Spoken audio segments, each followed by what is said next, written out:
Shashi, could you just tell us about this project, One Farm Services? Okay, One Farm Services targets providing agriculture related services to the farmers, and it starts with nutrient management services. No, basically, where is it based at the moment? It is currently implemented in Tamil Nadu, Rajasthan, and Gujarat. At the farm level or at the... At the farm level. Okay. Before 1.5 years, it was implemented in Tamil Nadu, and then followed by Rajasthan and then Gujarat. How many farms in all? In Tamil Nadu, we started with 1,000 farmers. I see. And what does it do for the farmers? Farmers, there are different components of the services. Yeah. One is the nutrient management service. Sorry? Nutrient management Nutrient services, management. where it provides the content, the fertilizers or the agri input that need to be applied to the farmer specific farm. The information about them. Yes. So, and it depends on the type of crop that he grows and the variety that he grows. Yeah. So we compute the requirement of nutrients, both micro and macronutrients. I see. And suggest him and apply on these particular doses at these stages. With soil test and all that? Without soil test and with soil test, there are two different modules in that. So based on the last crop that he has grown, we identify the nutrient depletion that has happened in the soil, and then arrive out the nutrient requirement for this current crop and variety. Yeah. And we advise them on stage by stage, because at budding stage it will be some nutrient might be required, and in the harvest stage little nutrient might be required. So based on the stage, we recommend them the usage of the nutrients. So it's basically software based, or is it communication based, or? It is a software based, and it communicates to the farmer through three different modes. One is usage of text messages in local languages. I see. And then the second one is using IVRS applications. I see. And the third one is using the web-based applications. So who provides the information? We have an inbuilt domain experts. I see. It's an one team who has been providing these services. In the regional languages also. So they would be agricultural experts. Yes, yes. I see. Interesting. So this is one part of services. The next one is the soil health, which I told you. Second one is the farm weather forecast, where we provide 4 days weather forecast to the farmers, which helps them to plan their farm activities based on the rainfall, humidity, and wind and other aspects. And then we have agri input suppliers service, which provides that who are the suppliers of input located near to the farmer, and what is the rate and availability of that. Then we provide water alert service, which is what is the level of the water at the nearest storage dam, which the farmer is accessing, and if the water is released, and when will it be supposed to reach his area. How do you source all this information through GIS? We have tie-up with the necessary departments, irrigation department, where we source the data, and then it is getting uploaded in our application. I see. And then are distributed.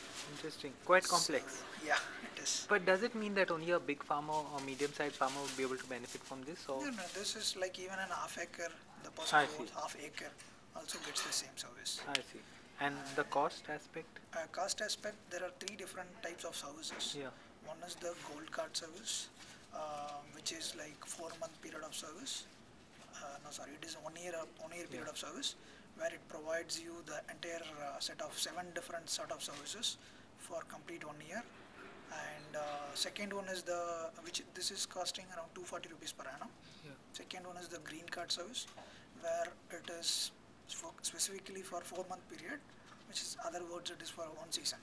So that cost 120 rupees. Only 120? 120 rupees. Total? Yeah, for 4 months. I see. Then the third one is the blue card option, where you can choose what type of service you are interested in.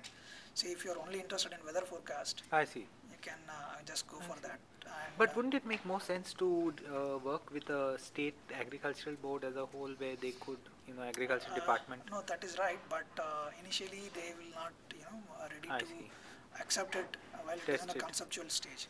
So we have showcased them, this is working, and this is a proven result. Now we are planning to influence the necessary stakeholders for policy level decisions. I see. And you're planning to take it to Africa also? Yes. Where about? the partnership agreement is in the process. I see. So we will let you know when it is. Which completed. countries might? Might be probably starting in Kenya. I see. Interesting. All the best. How long did it take you to develop this? This took us around a year for us to develop the composite database tables, nutrient requirements for different crops. And for what are paddy alone, it has around 103 varieties. I see.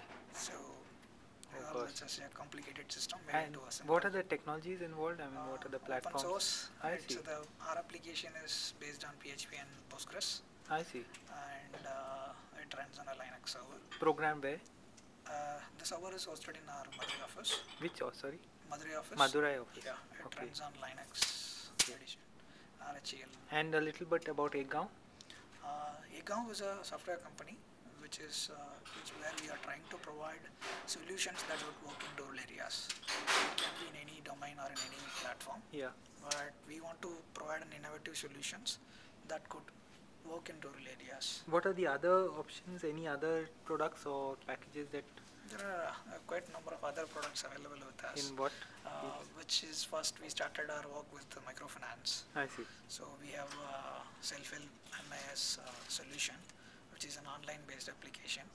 For microfinance groups? Yeah, which enables the SAGs to maintain their accounts and then the NGOs to manage their SAGs. I see. So again, we have an enterprise application upon that, which is for MFIs, microfinance institutions, which helps them to manage their overall operations, branch operations, head operations, and then the entire accounting aspect, loan aspects, loan portfolio tracking, different kinds of product designing, and it takes care of entire aspect.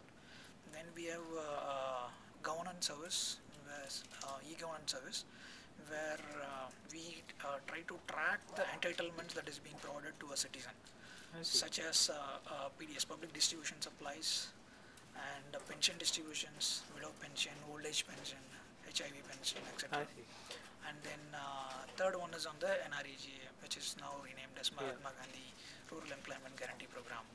So these application is tracking whether this particular citizen has got these benefits or not, and then reports to then it prepares the report by comparing it with the actual, and then the data published with the government. So what is the difference? The variance is analyzed and then submitted to the concerned government officials for taking action. So I think there were around 3,000 bogus cards which has been found in a single gram panchayat in Orissa. I see. Very interesting. Thanks a lot and all the best. Thank you.